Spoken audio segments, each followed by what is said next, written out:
Hello, my name is Jerry Hey, Cabazzuto from godislovetruthlife.com or godislovetruthfreedom.com because a life without freedom is not a life worth living. And I'm here again with my co-host Kevin Kelso. well, thank you. I appreciate the invite and a meeting with Chuck Swindoll earlier on today. Yeah, what did you think So of that? I that was a great experience. I know, Because right? like I said, it really he helped. He I got interested in him because he was listening to Joseph Campbell, and then he started talking about Mark Passio. And then I started listening to Mark Passio. As a result of listening to Chuck Chuck Swindoll. Okay, and this is about almost a year ago, and I was like, I started listening on a regular basis, and then I thought I'm way behind. I should have been doing this a long time ago because I was involved with the great work a long time ago, and so I got enrolled in the how to become a true media, and that's how I met you. So really, I I wasn't.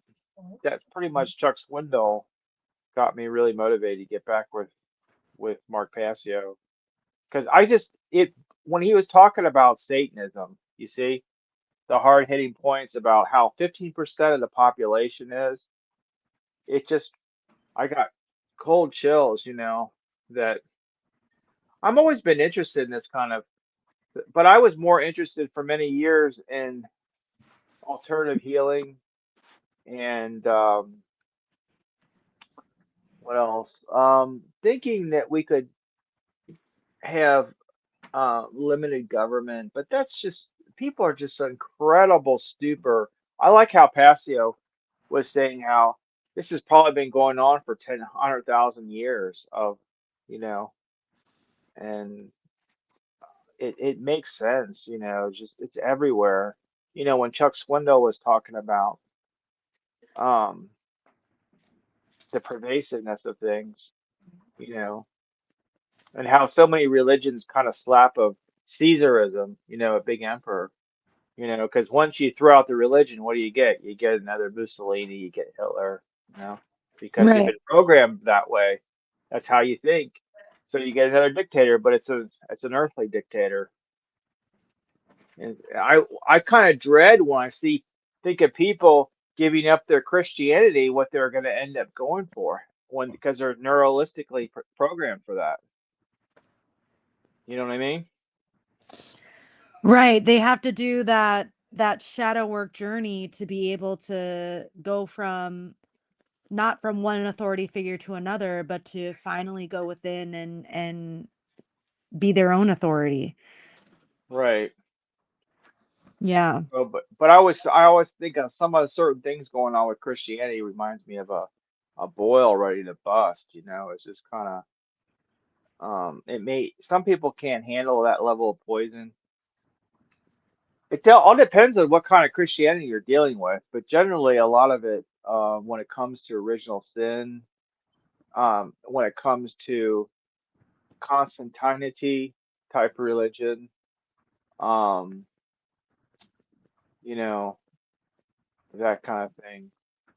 But when it comes to astrotheology and learning about Rudolf Steiner, and that really helped me with, um, the idea of the Christ consciousness, and um, it brought to life my Christianity. I don't, oftentimes, if you tell somebody you're Christian, they have a different idea. So I try not to say it, but I look at myself as a Christian, but I don't, if you tell people that, usually you get into the idea that it's through the blood of Jesus Christ had to shed his blood to balance the scales of justice. You get into that, and I don't think that's a good way to go. I think that gets into the Draco thing how they create all these religions to keep us divided. Right. Well, and also there's like, as you said, the Constantine, churchianity version, and there's the esoteric or mystical version of, like you said, a sort of like Christ consciousness. And Mm-hmm.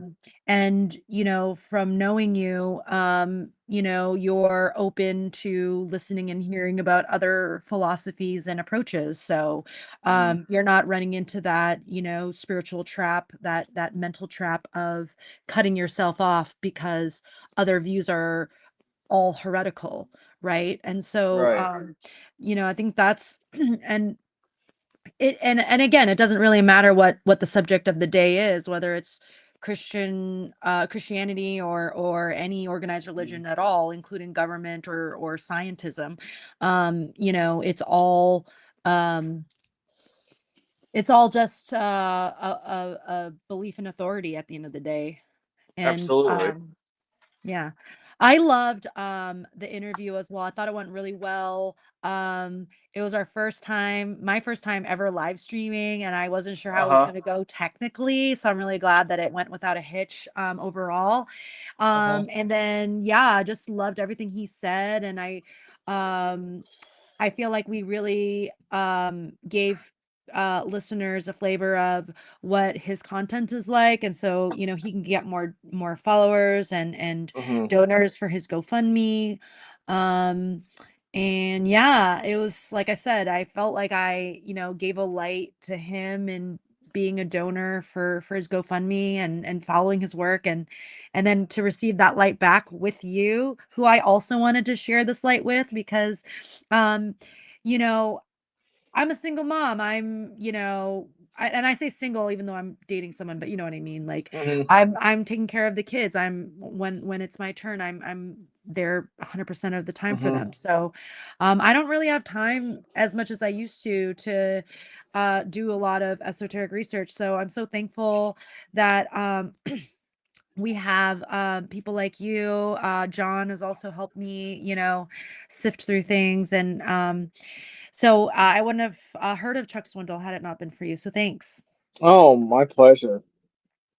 Yeah, and Yeah. I really like his work because it's like it's almost a polar complement to Mark Passio's. And the reason why I say polar is because Mm-hmm. they came from the same end they came from the same pole on different ends, right? Like Mark Mm-hmm. Passio came for as an ex-Satanist, seeing the control mechanism and Right. how the controllers wanted to enslave humanity.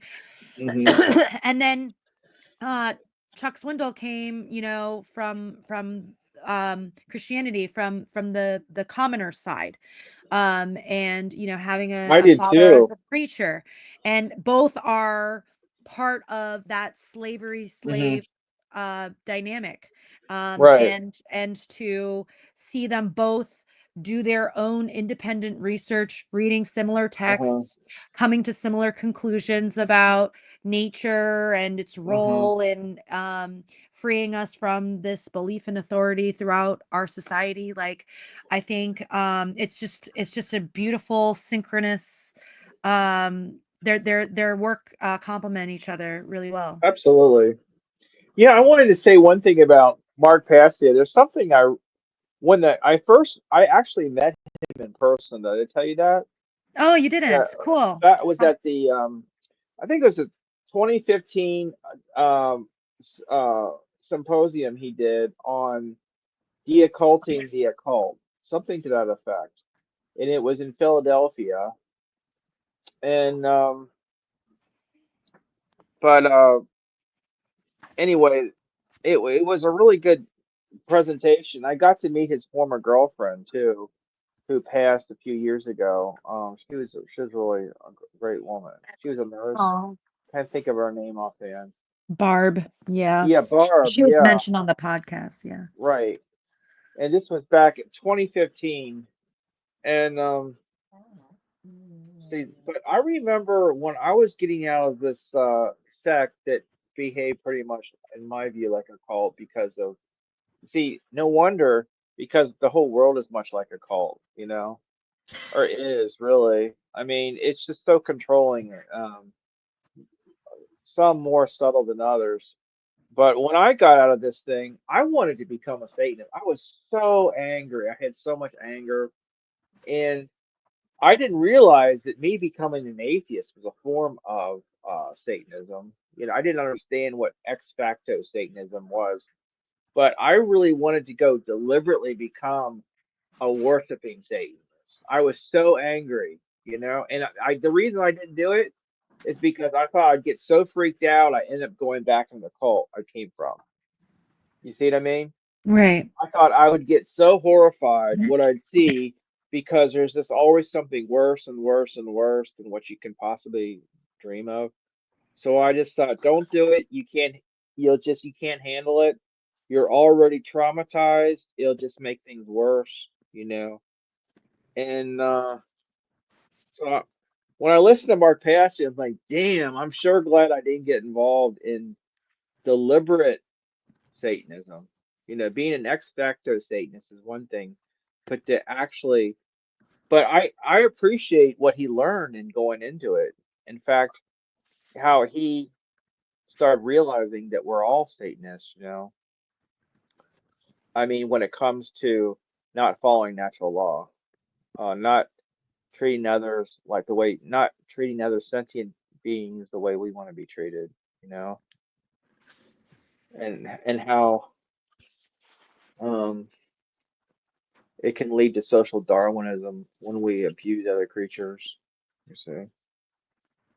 Um, Right. And this also reminds me of the conversation we had with Chuck today about how nature is the answer. That there are these poles, right? And mhm, this is also seen in hermetic philosophy with the mhm, principle of polarity, right? That there mhm, are dark and light, good, evil, and it's all along the kind of same end of the same Godhead.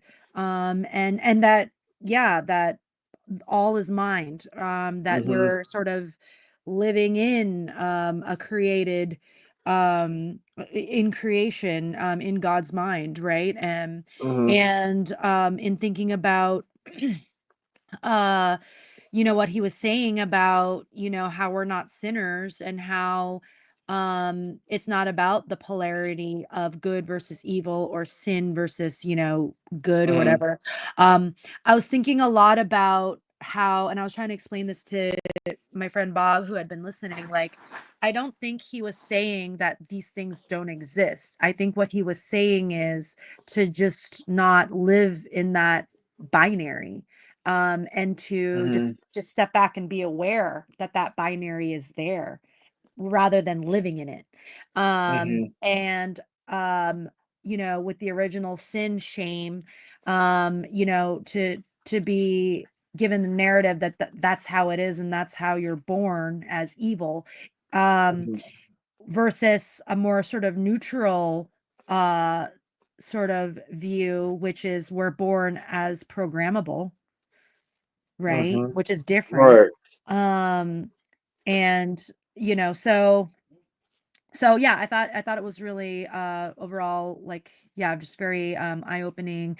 And yeah, like I kind of loved his preacher mode. Like, I was Mhm, really vibing with what he was saying, and his passion, mhm. um and yeah, just like his heart connection. Like, I felt like he was like talking from his heart the whole time, you know? Right. Me too. I did too. Yeah, it's inspirational because it just reminds me of like how we should approach this podcast, but each other in general, just, Sure. and I try to do that, but not always. I could do I better think you did always. great. I think you did great.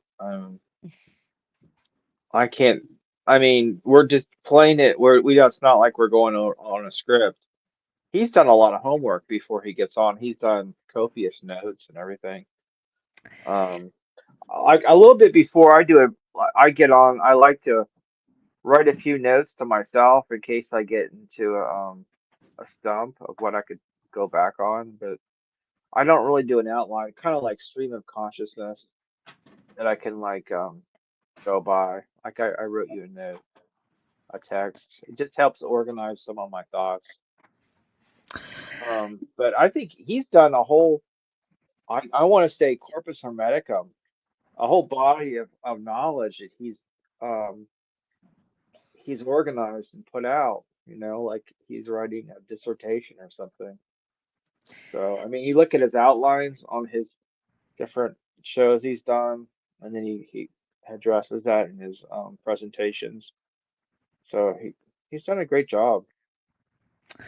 Yeah. So he has a Yeah. lot to draw from, on his knowledge base from previous things he's broadcast, is what I'm saying. Thematically, when he's talking, his theme, we're talking about the Khazarian mafia and how it segued with what the pivotal thing that got him to think outside the box was when the authorities, in this case, were the medical providers he had, were telling him, you know, this you heal on our terms and you heal this way or get out, you know, and how that interfered with his relationship with his father because he felt his father it was operating on a similar basis. That's what I was getting out of it, and how that initiated a waking up process. Actually, with the medical establishment that really got me going too. That kept me pretty occupied learning about alternative cures for many years, different herbs and stuff, you know, like the history of that Erwin Elizabeth, that's her name. She's the former girlfriend or girlfriend of they're not married, but a girlfriend of uh Dr. Joseph Mercola. He's a high profile public figure, medical doctor. Have you heard of him? Yes. Is there a delay when I speak, when I'm talking to you? Okay. There wasn't the other show, that's why I asked. Um, but yeah, on her show, if you go to healthnutnews.com, she has I subscribed to her channel, is it no her website, and I can't keep up on everybody's. I mean, I have like several. This just can turn into like I probably pay $600 a year for different kinds of subscriptions to things. You know what I mean? Um, it just adds up, But I really like her, but she just has a long history of all these different doctors that were, s- turgid documentation, turgid circumstantial documentation, how they were murdered, you know? And that got me really intrigued. And so when I started getting blue pilled, I'd go back to that. You see? You know what I mean? Right. Because when I was working as a case management, I was kind of captivated by the medical model, the allopathic medical model. And but I think Chuck Swindoll put it really well. They're good at certain things, they're good at especially broken bones and God forbid that happens to any of us, but I mean a serious situation. But I guess probably heart attacks as well. There was a few other things. Oh, he was talking about hip replacements, but when it comes to more etheric situations like our mood and depression, they're not that great. And when it comes to autoimmune conditions, they're not so great, you know, especially pushing chemo, and how, it's kind of, it seems kind of primitive. I mean, why put radiation into one when that causes problems in itself, you know? And how they define success. The chemo is defined by success if they keep you 6 months longer alive. They won't tell you. Remember what you told me? Remember you were saying to me you had known you had insider information on this. How you were saying somebody in the industry that well, former your ex-husband, correct me if I'm wrong, how he had told Yeah. you how the industry defines success, how Right. they fiddled the figures and they lump certain conditions together. Yeah. So I can't, if someone digs into who my ex was, They're gonna find out which company. But anyway, yeah, in my first marriage, I was with someone who ended up becoming a pharma executive and was researching lung cancer treatments. Hmm. And in that research, they found that um, the drug in question was only minimally effective for a handful of patients with a certain type of lung cancer. And by when I say minimally effective, it only increased their life expectancy by 6 months. But that was enough data for them to go to market with, and it made them a bunch of money. And um, it didn't lead to, you know, I mean, there were no studies on the Hmm. longitudinal harm of the drug, Right. right? They don't look into that. They just went forward with for those that have this cancer or not. And um but that and that so but going back to what Chuck was saying, I agree with him. I think the medical model is good for things that are more mechanical. But Hmm. Yeah, for that's how he put it. More mechanical. That's how he said it. Yeah, Right. that's But good. yeah, for things, I like that that we were able to touch on like sort of holistic methods that helped. Because Hmm. one of the many things I'm impressed by with him is his that he cured his own cancer essentially, mainly outside of the system. We should have While he talked to did him get it, more about how he did it, because especially because of, other people might want to know that. He mentioned um coffee enemas. What else did he use to cure himself? he in the beginning of the podcast, he detailed what he did, and I know that he has content about it as well. I mean, to me, it was this interview was never going to be comprehensive. It was just to give people flavors for his content. Right. Yeah. But yeah, like, I think, while we did today focus on the Christian religion, um, I grew up with, doctors as parents. And so I was in that religion, the religion of the Hmm. medical industrial complex, the religion of the material model of the body, the religion of scientism, and sort of, you know, yeah, so Hmm. we're What all kind of involved. medical doctors were well, if do you feel free to say They were what your parents were? Do you feel that's or maybe you would rather not say you want to go there? That's okay. That's fine. They were both general practitioners. Uh-huh. And in thinking about the interview that we had today about the sort of like evolutionary soul journey of ancestors, like I feel like growing up, I had a certain Catholic worldview that like I was gonna be a nun, and that was because like if the Oh, highest you purpose, wanted to be a nun? How yeah. old were you then? How old were you when you wanted to be a nun? Like, this was, like, right before my priest tried to molest me, so this was maybe Oh my 6 or gosh. something, yeah. Oh Um, my gosh. so that was, like, a Wow. huge, and going back to this idea of good versus evil as poles, like, while that was a horrible, Huh. experience, it woke me up early on to question all authority figures, teachers, parents. I saw Hmm. that my parents were brainwashed with their religion at age 8. Think about what that does to a person. It really Hmm. forces someone to think as Hmm. more independently. So, I think, and this is an idea in, the Kabbalah, that like there is not really an evil so much as like dark teachings, you know? Okay. Um, and I think we're all learning, right? That this Uh-huh. world that we've created for ourselves, we need to do something different this time. Like, let Yeah, us the only not thing do I can this. think of is following natural law. It's pretty simple. Doing broadcasting about it, getting out, talking to people about it. It's probably gonna.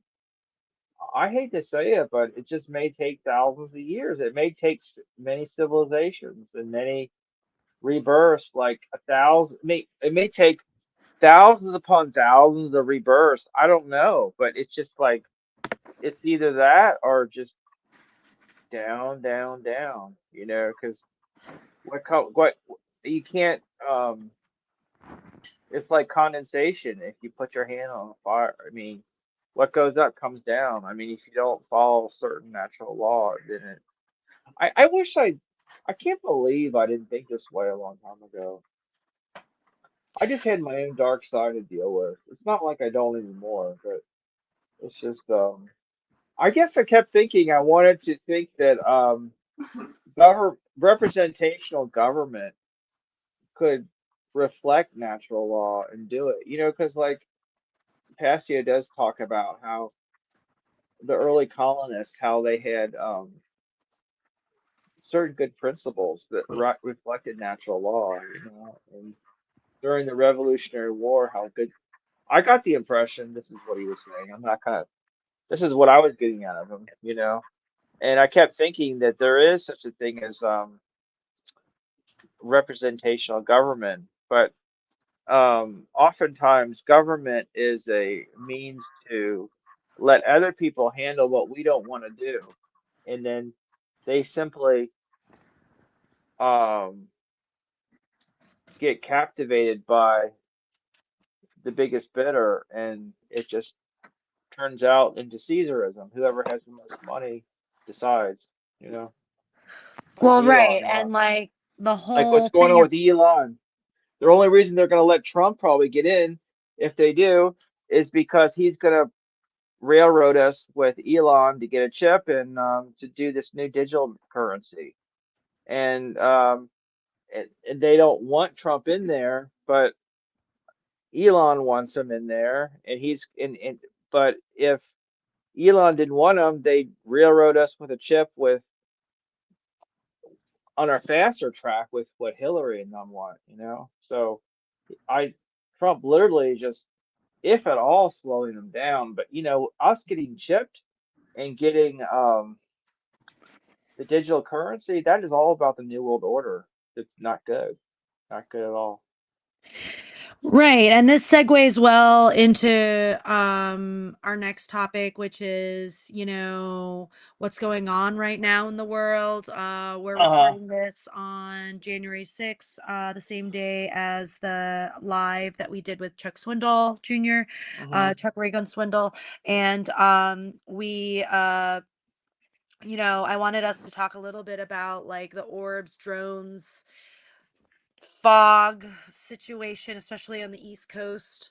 Hmm. But it sounds like it's pretty much everywhere, to some degree. But What is yeah, that? Oh yeah, tell me about.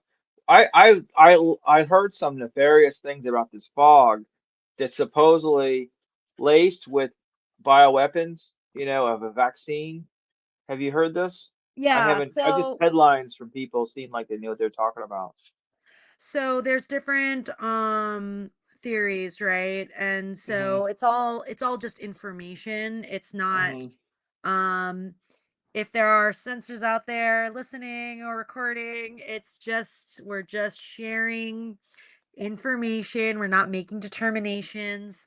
But yeah, like that could be nanotech, could be various viruses for the next pandemic that they have going on, whatever the case may be.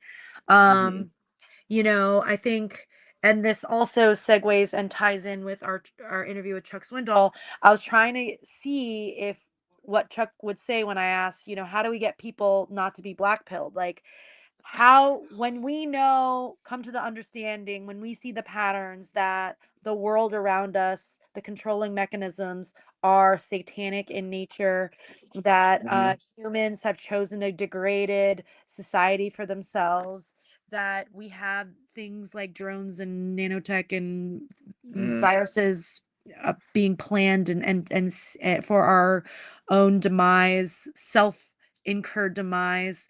It's like, how do you not get depressed about that? Like, how do you move on from that black pill? And for me, the answer is focusing on, as he said, he kind of mentioned this, but it was just um not seeing us ourselves as separate. Like, when one suffers, we all suffer. Like, that's such an important concept. Like, and just care, Hmm. is the answer, I think. You just said something. I wonder if anybody who thinks they are black pilled. Do you know what I mean? Right, right. Like, Like, if you're a I wonder if truther. that's always an evaluation on the other side. If you ask some people, they'll say, "Yeah, I'm red pilled." No, I'm not blue pilled. No, I'm not black pilled. I think like everybody thinks they're red pilled, regardless of what they believe. If they're in the so-called truther community, here, I'm on a truther Yeah. community, but I used to think that um the anarchist movement was black pilled. That's really I didn't realize that natural law is the only way out eventually. You know, if you don't follow that, and what that means is don't harm other people, including other sentient beings. Okay, Right, so um, whereas before I saw the anarchism as being anarchy, but it really starts off on the lower level anarchy, and then like a market when it forms like a market economy on the lower end, and you have an anarchy of like daily, what should I do? Should I get on do a podcast now or not? What time should we start? This and that. That's kind of like an anarchy going back and forth. But once it forms, but what happens with top-down control, you get local minutia, no anarchy. Hey, you get up at this time, you do this, but on the macro level, it creates tremendous chaos. It's all reversed, and so you know, I really was going with the idea of less government, the better. But look how libertarians are treated, how they're so marginalized, and you might as well just go with what's really true because how the libertarians are going along with Trump, and now Trump's going with the whole economic reset shit, and the so it's just you might as well just it's really I didn't at one time I thought I didn't see natural law in itself as being so much, but no wonder if you're eating other animals and you're doing that, is you're going to be dulled down in your consciousness, you know? right. And I'll say it again, for the risk of uh getting a BAN, is that there may be certain JABS happening in certain animal products that may lead to certain outcomes. And so people should use caution all the more for consuming animal products. And so I'll just leave it there. Hmm. Right. Because that's well documented even in mainstream media outlets, Hmm. that the JABS are happening for Oh yeah, livestock. the So JEBS, yes. yeah, so but yeah, like, I think yeah, people just, if we can all just stop focusing. I think most evil is due to separation, due to ego. Hmm. When you choose not to separate yourself from as an individual, and you see how connected we all are to all beings, as Hmm. I'm so glad he mentioned this, not just other humans, but to nature in general, to animals, to wildlife and Hmm. cycles. How we're all connected, and how can you harm anybody or anything if it's you, Hmm. you know? Right. If you see yourself as that, because we're all the law of one you're talking about. of Yes, law of one. Is that what you're talking about? pretty I heard much. that I love that shit. the law of one, law of one, raw energy, or do you know what what was listening to this dude who was so good. He was on the show. I sent you the video. He I was liked talking it. about the law of one. Wasn't that interesting?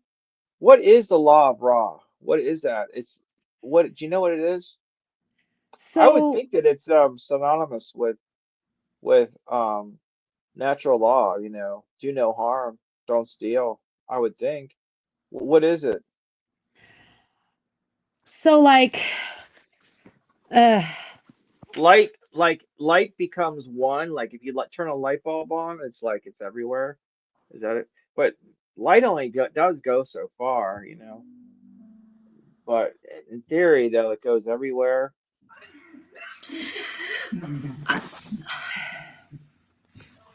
What is the law of one? Do you know? I I want to be precise with our definition, so What is it? What is the I'm gonna share my I screen. I'll share my screen. are Share you gonna screen. get, are you gonna duck duck go it? Hit duck duck go and look it up. Yeah. Okay, awesome. I'm on Okay. hotspot right now. My internet is down, so I'm using my cell phone to get on my laptop right now. Oh, okay. Oh, that's probably why we had connectivity issues with you. Oh my gosh, I'm glad you said that. That's probably what it was. Well, Yeah. wait a minute though. But haven't we had some problems like this before when we did, like when we were Jeff? Remember when we did Jeff? We all three of us were on here. So anyhow, what does the Um, law of one say? yeah, Law of one, I am when Jeff raw. was on, he had connectivity issues because he was using a phone too. So yeah, I think it helps to not use a phone. The law of one, Oh, he was using a hotspot as well? he was using his phone, yeah. Okay, go ahead. So I'm not 100% familiar with this stuff. So I need to read, but there are various sort of explanations and understandings. Um, but I will say I'm going to stop sharing my screen. Uh, well, crap. How do I not share my screen? Okay, stop screen. All right. I'll include that link in the podcast description. But when I've heard people talk about Law of One, it's the exact same thing I channeled during a mushroom heroic dose session that I had, where I was actually, no, it wasn't. Well, it was within that, but it was also in my EMDR experience mostly, which was stands for eye movement desensitization reprocessing Okay. for some trauma that I had incurred from having miscarriages, and that was very painful. And I sought out EMDR as a way to heal myself with my therapist who was trained in it. And, while I was sober, I saw things that the Law of One talks about, that we're all Hmm. connected, that we're all emanating from source, that we're um yeah, just beings of light basically, and Hmm. we're creators and manifestors, and just a lot of just a lot of I believe that I was contacting my deceased babies as spiritual beings communicating back to me. And Oh, so okay. that felt like sort of mystical, like spiritual experience that Hmm. I had, where I was introduced to these concepts. So I didn't read these in a book. Okay. It just So, happens to be consistent with what I've heard about the Law of One meaning. hmm It just falls right in line. And I find it hmm interesting that like a lot of people who channel or who have mystical hmm experiences like mine, um, that's their source of information for this hmm concept as well, you know? hmm What when you were what kind of mushrooms were you taking at the time? So yeah, the mushroom experience was different, but it sort of felt Oh, like a that's different. continuation. Yeah. What kind of hallucinogen like Ayurvedic type hallucinogen if it was that you were taking at the time? Because Yeah, you so correct I me if I'm wrong, you said that you were taking some sort of hallucinogen. Yeah, so I got confused because, like, with my EMDR experience that introduced Hmm. me to Law of One concepts, that was sober. But then I had another experience later on, a few years later, with a heroic dose of psilocybin golden Oh, mushrooms okay. that So kind one of time not, and then one time. continued. Yeah, it can kind of continued the teachings Okay. from that previous EMDR experience. So, Okay. but yeah, like, let's see, we could go, um, it's kind of hard. Here, I'll just read a little passage here on what the law of one is, and that way people can kind of get it like a general sense. Share entire screen. Okay. So here, um, the archetypal mind is a representation of facets of the one infinite creation. The father archetype corresponds to the male or positive aspect of electromagnetic energy and is alive, active, creative and radiant as is our local sun. The mother archetype corresponds to the female or negative aspect of electromagnetic energy and is receptive or magnetic, as is our Earth as it receives the sun's rays and brings forth life via third density fertility. So a lot of Mm. these concepts are like what I saw. Um, each archetype presents an aspect to teach the individual mind, body, spirit complex according to the calling or so it's done by intuition. Exactly. So I got this teaching not through a book. Okay. It kind of happened to me. I kind of like channeled it. And a lot of it is sort of, yeah, it's just similar concepts. I mean, I'm not anyway. But my understanding of the law of one is that we all emanate from source. We're all fractal expressions of source. Um, Yes. going through the experience of existing through polarity and separations to reconnect as a unified being with the knowledge of separation Okay. through lifetimes. Oh, through different lifetimes. Yeah. Okay. I had this horrific feeling one time that we're just doomed to repeat our almost identical life over and over again.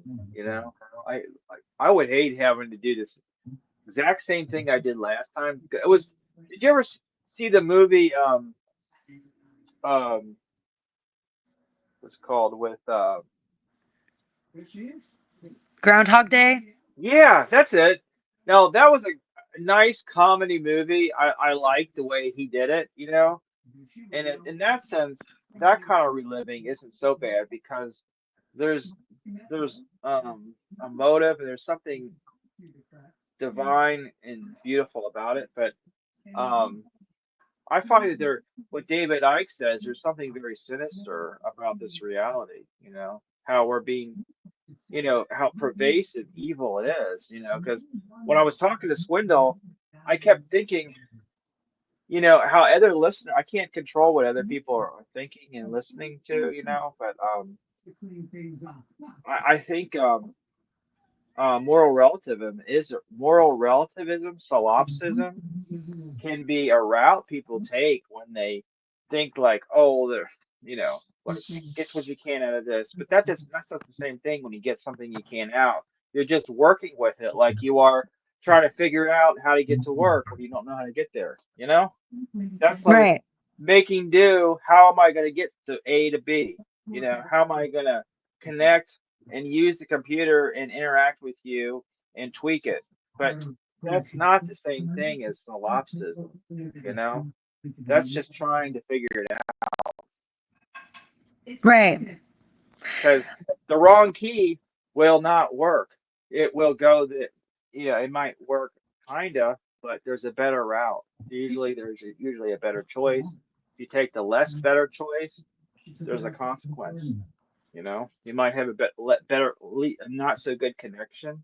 You know, um, so you miss take one wrong move driving, it can be fatal. You know, um, then the world is a very organized place. I mean, Well, I mean, not the world itself, but what makes things happen the way that to make them work most efficiently isn't some random event, you know, or rarely. If it is random, it's it's not that complex. It's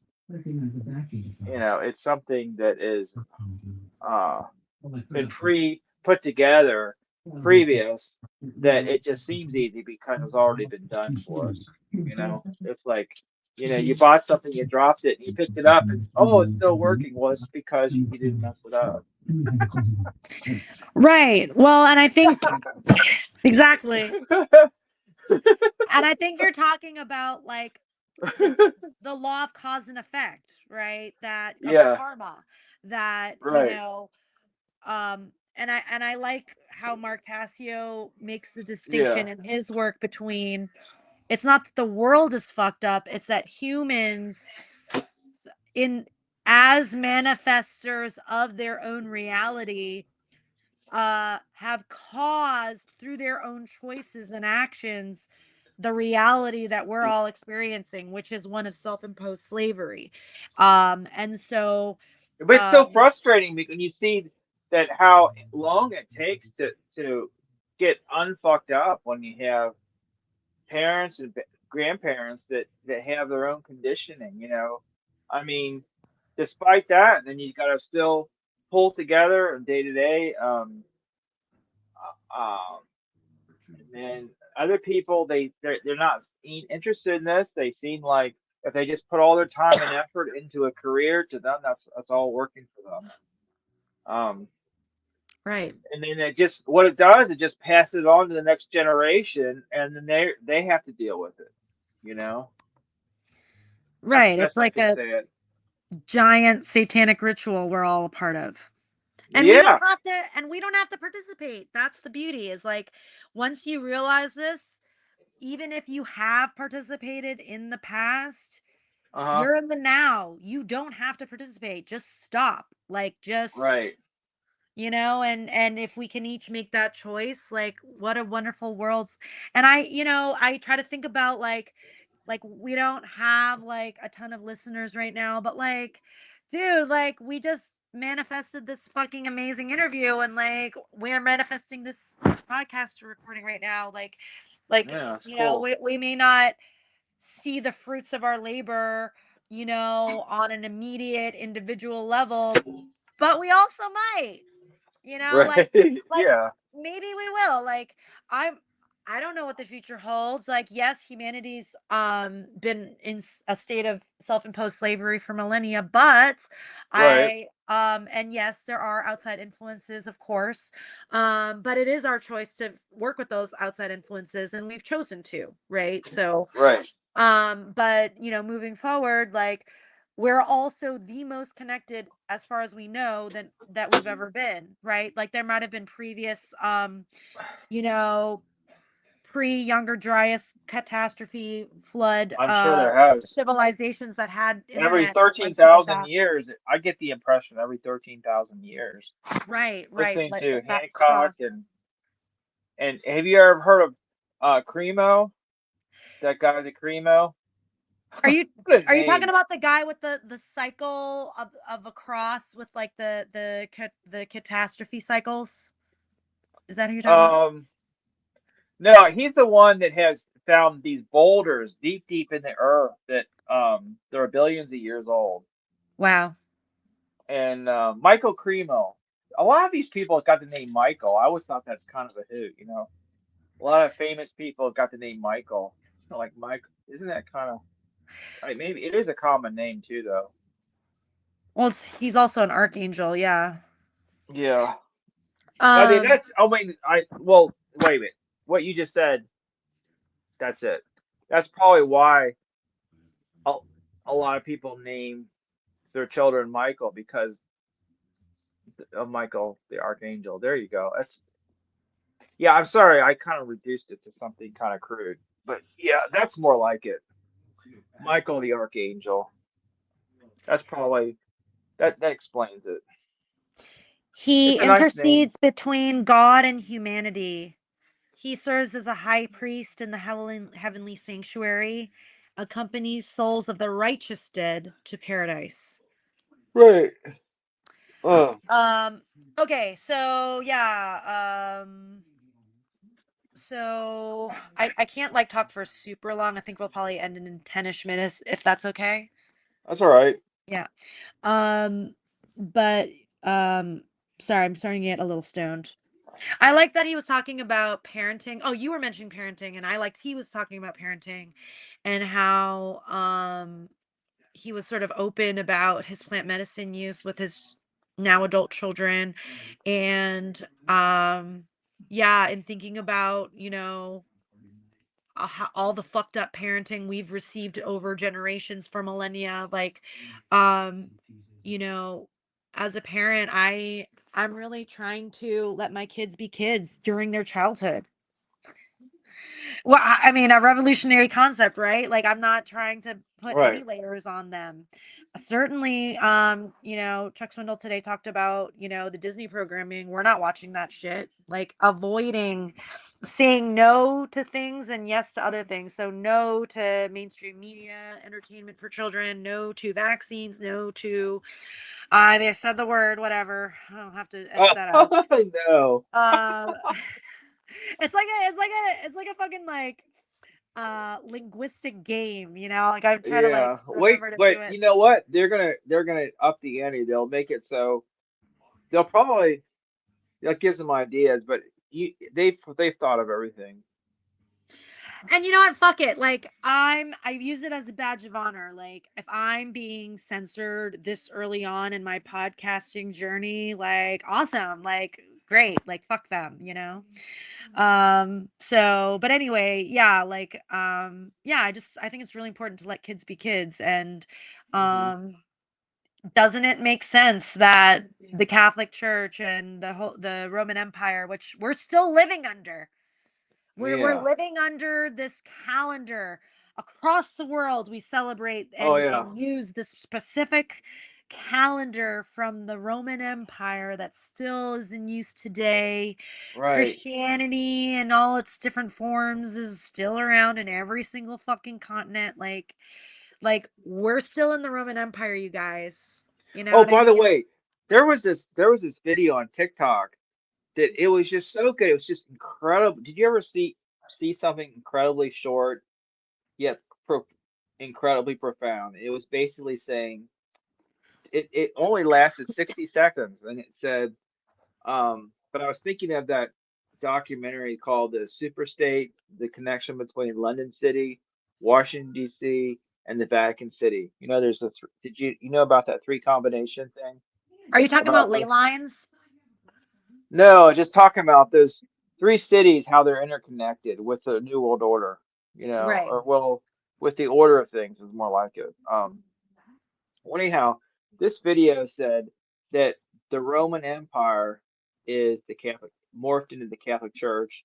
The British Empire is basically a bank, you know.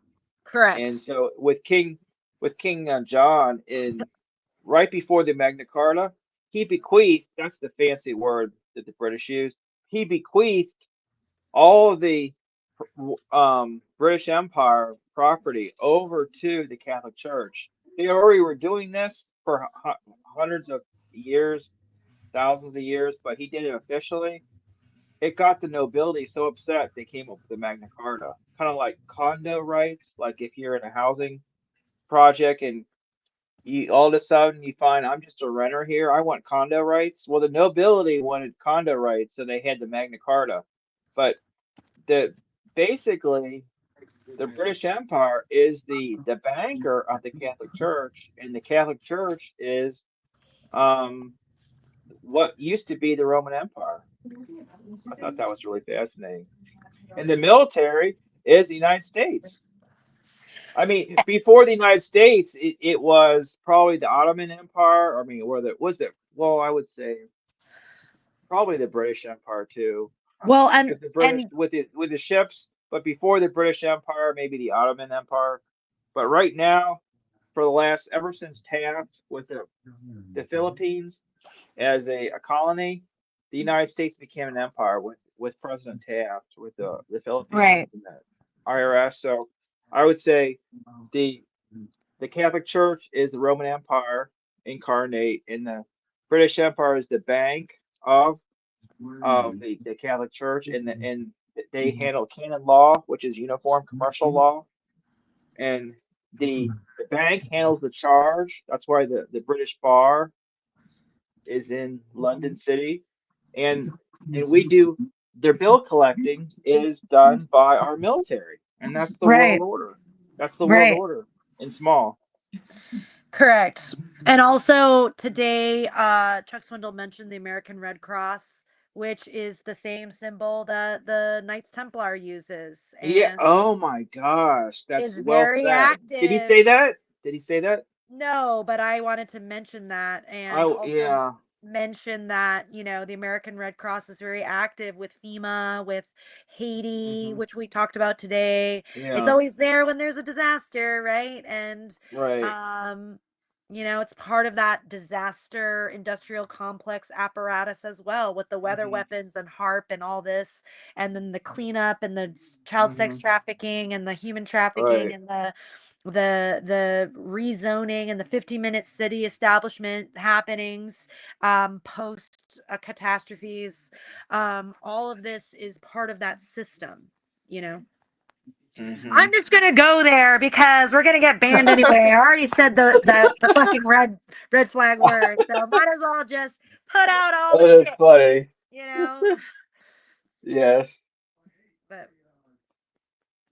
cool. Well, Okay. oh, I was gonna say I really liked that we talked about the rampant that pedophilia is the foundation of the Catholic Church, aka Holy Roman Empire, Now I don't aka understand why it is. I mean, there's something very I sinister do. about altar boys. I'll tell you, Why? Why? because children are connected more with source. They don't have the layers of societal programming. They're pure, ready to be programmed. Hmm. And they use that innocence. They use that clean slate to to put programs on top, and trauma-based programming works. And I know because I've had to live with a lot of trauma in my childhood with physically abusive parents as well as sexually abusive in my mom's case. um you dissociate, you Hmm. forget huge swaths of time. um and so it's a really unfortunate efficient way to not kill someone or injure someone, but fuck with their soul through sexual molestation and assault and rape, doing that versus like it's a Hmm. useful tool to program others to hide the tracks and footprints that they have with their mind programming. Does that make sense? Hmm. Yes. And You know, so Chuck on that Swindoll did a level, marvelous. He did a marvelous presentation on this. I'm trying to think which one it was, but he talks about how when we fragment, that's the way when you get a tumor, it's doing the same thing. It separates it off. You see what I'm saying? So it right. doesn't it's so when you get a fracture like that, it's trying to break it up in little pieces until you're ready to handle it. Not you, one. I always say you when it's not. It's a bad habit when use I statement, when I when one is dealing with trauma, that's the case, They one uh until one is ready to handle it, it's a way of the body protecting itself from shock. overwhelmed. As a So it breaks former it up into altars. The altars are there to protect you, to protect one. Even though one's fucked up, it's better than the alternative. You see, like when right. you get traumatized, the kids get all these endorphins, and yet they're going after these endorphins, in a really twisted way. But that's there to protect them, and then they're the genochrome shit. But I mean, just say that when they're trying, oh, it's so beyond me, but it's not really. But when people are traumatized, they get off morphine to get them through it, and so the altars are there to help get one through it. Now, sometimes if one can't form altars, the child will die because they haven't been able to. This is what I've heard. If they can't, if the altars can't form dis, fragment the trauma, they can die of traumatization. I mean, there's certain kinds of trauma that no one can survive. It's just like a car crash. You get hit too hard, nothing can survive it. Um, it's really macabre, isn't it? But Well, where the problem is the solution, right? They're going after kids. Well, as right, a light worker being, I'm going to go with the children, right? I'm going to um do good parenting with my children and be present for them and let them be children during their childhood. uh, I'm going to, in my teaching role, do the same for other people's children and through our great work, heal the spiritual children that may be chronological adults, like right, um, like all that's all that we can do, right, is finally right, parent ourselves and each other if needed. um right, and like a parent, at some point you have to absolve control over the situation and realize that there's only so much you can do. You can put that information out there, you can advise, you right, can suggest, but people are going to make their own choices. And so right. but I wanted to quickly say as a joke, you were mentioning the correction of I and one. As a former left-brained, left political leaning, brainwashed person, I used to be very careful with pronouns, and now I think my pronouns are one and all.